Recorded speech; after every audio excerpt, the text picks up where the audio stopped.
Welcome back. Now let's get on point with MMA fighter and Peanut Gallery Media Network anchor Louie Sangalang. Louie, good evening to you and thank you so much for coming over. Good evening, Pinky, and thank you for having me. All right, so just to put some context into this, for those who might not have seen it, let's watch the video of the challenge you issued to the Russian vlogger. Hi, Vitaly. My name is Louie Sangalang, and I'm going to try to keep this as respectful and as simple as possible.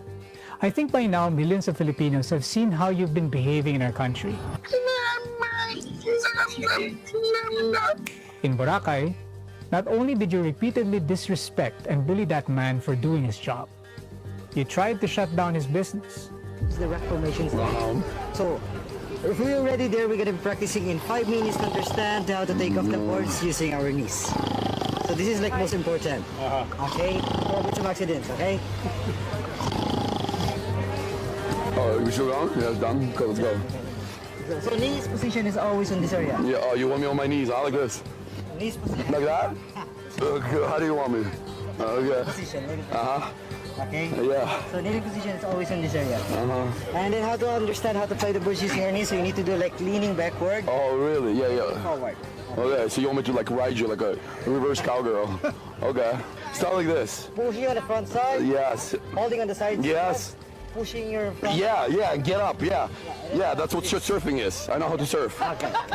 Let's surf. Give me the remote and let's go. Okay. Chad, destroy him. I want him to he's gonna come to my hotel and apologize. Watch, because this is what always happens. A helmet. Don't look like a fucking. Mom, can you go find out for the Chad? No, I'm gonna make a lesson out of him.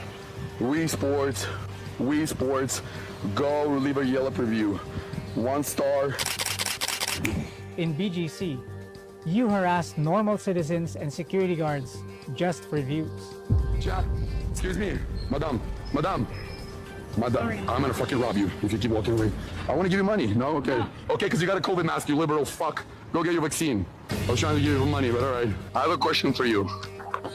Can I give you a kiss? No, I have a question for you.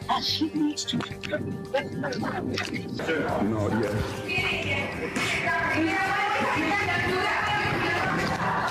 You are best in class on a paparazzi. Paparazzi. You are my queen. I think this behavior is disgusting, dishonorable, and totally unacceptable.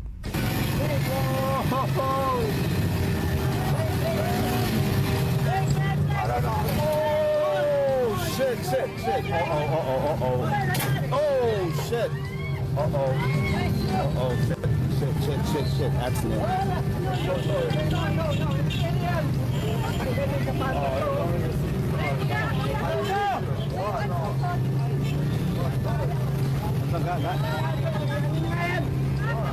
Come on, I didn't hit his foot. He's mine.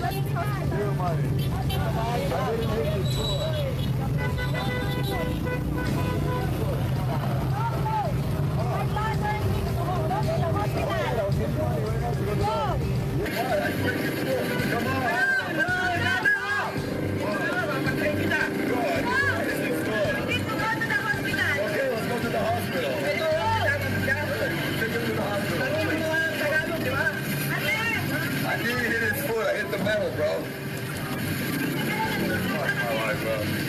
So my offer is very simple.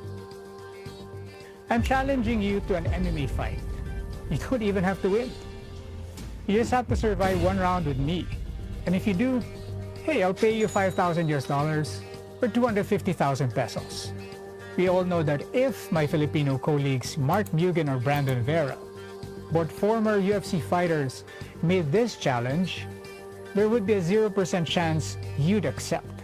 But I'm 5'6" and almost 50 years old. You're in your 30s, ripped and muscular, and probably 70 pounds heavier than me. Again, to be crystal clear, you don't even have to beat me. All right, we have Louie here. What actually really made you decide to issue this challenge? Yeah, Pinky, when my team found out about the things that Vitaly has been doing, we got a bit triggered, no? we actually issued the challenge before the Bureau of Immigration apprehended him. So we were one of the first to identify that this person was being disrespectful to a lot of our kababayans. Now, the challenge was made because of two main reasons. The first reason is that we wanted to raise awareness of what he was doing. And second is to honestly get him off the streets. And why did we want to do that? We wanted to protect our kababayans from doing something, let's just say, reckless. Alam naman natin yung mga Pilipino, medyo mainitin. And we cannot avoid the situation wherein, they would abangan nila tong taong to. And they might have to do something, criminal or illegal. So by reissuing that challenge, we were putting the issue on the spot and for him to respond to us because this guy is after contempt. Is this legal though? I mean, to actually challenge someone to a fight? Well, it's an MMA fight, so it's a Yes. mixed martial arts fight. Yes. So that's not illegal. I mean, you can just ask anyone on air, on social media and say, I want to fight you. Challenging someone, I don't think is illegal. I have very limited understanding of the law, but challenging someone is not illegal, at least in our perspective, because we wanted to do this in a sanctioned event. We will not take the law into our own hands. We respect due process, and we commend the Bureau of Immigration for their swift action. That's something, thank you so much to the Bureau of Immigration for doing that. But from our end, before the authorities got wind of him, we wanted to do it in an area wherein, we have control over several variables. And that area would be where? For us, I'm part of an MMA promotion. So we can immediately establish that. Whether he wants to do boxing, kickboxing, mixed martial arts, jiu-jitsu, we have avenues to do that. This guy has actually been fighting in boxing promotions in the US. I see. Yes, I see. he's. You did your research, huh? I did my research because, the guy is like 5'10", 180 pounds. I'm only 140 pounds and I'm 5'6". So definitely I want to understand who I'm fighting. And, understanding him, all the more made me more confident na, itong guy na to, kailangan nating turuan ng humility. Bakit palagay mo kayang-kaya mo siya? Sabi mo nga, di ba, you don't have to win. You just have to survive one round. I guess one round is 5 minutes. He just needs to survive one round? And you That's give correct. him $5,000? Yes. Is that out of your own money? That's out of our pockets, of course. Okay. So we're willing to. The money is not really the issue here. So we can of course shell out that money because we know that it's going to be attracted to a guy like him. Imagine $1,000 for just per minute. Then you get $5,000. Some friends of mine were even willing to pitch in additional thousands of dollars just to get him to take the bait. So first of all, we think that this guy is driven by clout, driven by attention. Second, he's driven by money. And for us, we have, again, the capability to do it in an environment wherein we can, we have all these sanctioned measures to prevent him from, being fed to the wolves, so to speak. What makes you so confident, Yeah. Lou? You're 5'6". He is 5'6". Yep. He's 140 pounds. This guy is, 5'10". He's muscled, he's big, he fights. Yep. And what makes you think that kayang-kaya mo siya? Miss Pinky, modesty aside, I was an MMA champion for almost 3 years. I was one of the pioneers of the featherweight division in our country. I'm very confident in my skill set. I've competed in boxing and jiu-jitsu, MMA, wrestling as well. And in these kinds of competitions, the size and the weight, well, partly the weight kind of matters, but it's really the size and the competency, no? We are trained to use their weight, their size against them.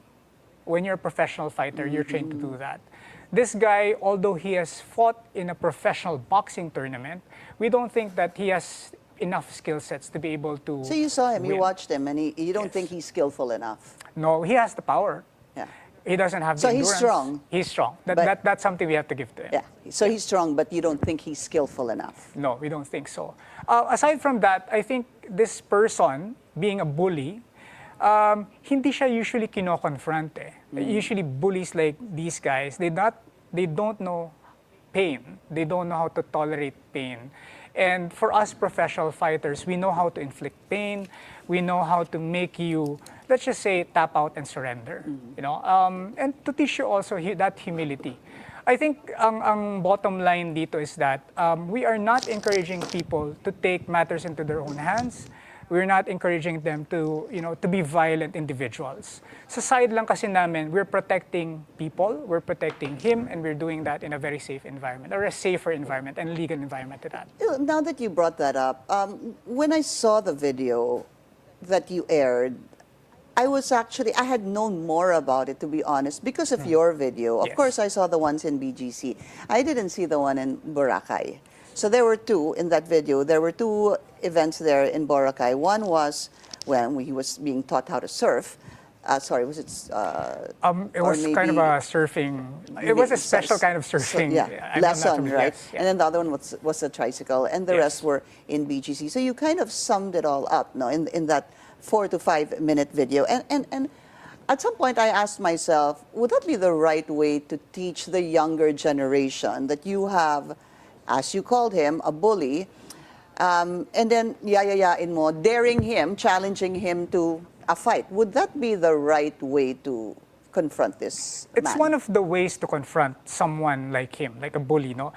In the US, there was a show called Bully Beatdown as well, wherein the bully would be facing yung kanyang victim in a cage, and after that, they would make amends, and, you know, they would resort to, like, moving forward in a more positive way. Diba? Kasi sports, it teaches us discipline, teaches us a lot of good habits. Now, going back to Boracay, I believe that the first objective namin to raise awareness about this disrespectful guy was achieved. No? Not a lot of people know about it, and in fact, the owner of that establishment reached out to me to sign a petition, no? And to raise awareness of a petition to deport the guy. The owner of the resort. I think it's called Wii Sports. It's a facility where they teach you all I of see. these activities. So nagsumbong sa inyo? Nag-reach out po siya sa akin I personally. see. And you know, this guy is, I think he's Czech. No? He was mistaken initially for Russian, but I think he's Czech. His name is Nikola. He reached out to me and asked for assistance to sign a petition. So we raised awareness for that petition as well. That's the Petition first thing. to do what? To deport, To deport him as an Vitaly. undesirable alien. Yes, and he also shared some of the active actions that he's trying to do, the documents that he's actually filing para kasuhan po si Vitaly. So ako, I'm very proud of the actions that we've taken kasi tapot talaga on the spot yung kabastos at katarantaduhan na ginagawang taon to. How do you know, maybe for our kababayans, because, you know, everybody is just on their phones, wherever you walk, they can take a video of you. Yeah. Siguro paminsan, tatawa ka na lang kahit na medyo binabastos ka na kasi maybe we also don't know how to react or even Yes. approach a particular situation. Pero yung ginawa, for example, niya, doon sa nagtuturo sa kanya, teaching him maybe surf lessons in Boracay, I mean, those were a number of instances that he was insulting the Filipino, yung kababayan natin. Tapos parang he was also taking it lightly. What I'm trying to say is, how do we learn from a situation like this as individuals na posibleng nababastos na pala tayo? Yes. First of all, I think that Filipinos are very hospitable. Tapos talagang matiisin tayo eh. We're a very benevolent people, no? But of course, I think that we have to have that awareness kung kailan medyo above board na yung ginagawa sa atin. So it starts first with awareness. Knowing kung kailan tayo binabastos, knowing kung kailan na tayo na-abuse. No? And there are several ways to go about it. I won't go into detail regarding, but we have to have that awareness. Second is that when we already have that awareness, to really call out the person. No? It doesn't necessarily have to be na parang, oh, tara, suntukan tayo. Kasi sa side natin, ginawa naman ng guards, ginawa naman ng iba na sabihin na, please stop, do not be disrespectful, huwag kayong bastos. But he still continued to do it. That's the reason why this guy does not understand that kind of language. He will understand the language of force. Now, the third thing is that by confronting these kinds of people, ang tawag sa kanila kasi nuisance streamers, you know. They create Nuisance what? nuisance streamers. Streamers, okay. So they stream for platforms. I will not mention the platforms because I don't agree with these platforms na pambabastos to get money, you know. But ang nangyayari po kasi ngayon, because we have nuisance streamers, like for example, this guy who went to Korea, to Japan, binastos yung comfort women statue nila doon. talagang ginulpi po siya ng isang Navy SEAL. Sinapak siya, then now he is now in jail, and he faces prisons for up to, I think, 8 years or 20 years. So if we do not stand up to these kinds of people, we're setting the precedent na okay lang sa atin. And ako, for me, I will stand up to these guys no matter how big they are, no? And ako, natutuwa po ako, Miss Pinky, that marami po sa mga kababayan natin na mas matatangkad, mas malalaki sa akin, re-resbakan tayo. So yun po yung kinaganda po na nangyari dito. So right now, Vitaly is detained in the Bureau of Immigration Detention Center in Camp Bagong Diwa in Taguig. If I were to look at the possibility of him getting out of there, that's a possibility, because if he is charged with other crimes, because it is a crime, all that he's done. And he even tried to take a service arm of a security guard, if I'm not mistaken. So if he's charged and the court grants bail, to me, that's the only time that this challenge can happen. Can actually happen. So, hihintayin mo ba yun? And do you think baka nakarating na kaya sa kanya yung challenge mo? Because how many views have you had? I think we have had 1 million. 1 million, right? Yes, Yeah, over 1 I wanted to million make views, sure it's a million. So, number one, I don't know if he's seen it, probably at some point, or somebody must have told him. But yeah, if he gets out, is the challenge going to be there until he is ready and available? Yes. So, Miss Pinky, first of all, whatever the Bureau of Immigration does with him, that's up to them. Kung gusto siyang i-deport, kung gusto siyang i-detain dito ng mas matagal, then we will respect that. The challenge still remains open, regardless. No? We will wait for him. And if he does accept it, then well and good. If he doesn't accept it, then we know that he doesn't really have the balls to stand up to whatever it is that he's creating here in the Philippines. No? Would you liken it, I guess, Louie, to if it actually happens, it's almost like a sport? Ganun ba? It's a boxing match because it's an MMA fight. Parang ganun. Yes. Is it going to be like an event that is, number one, sanctioned, and number two, legal? Yes. The short answer to it, Ms. Pinky, is yes. Regardless of whatever combat sport he chooses, we will be ready. I will be ready. Whether it's boxing, kickboxing, jiu-jitsu, judo, whatever it is na gusto niyang gawin, thumb wrestling, payag kami. But we hope it doesn't end up with thumb wrestling, of course, no?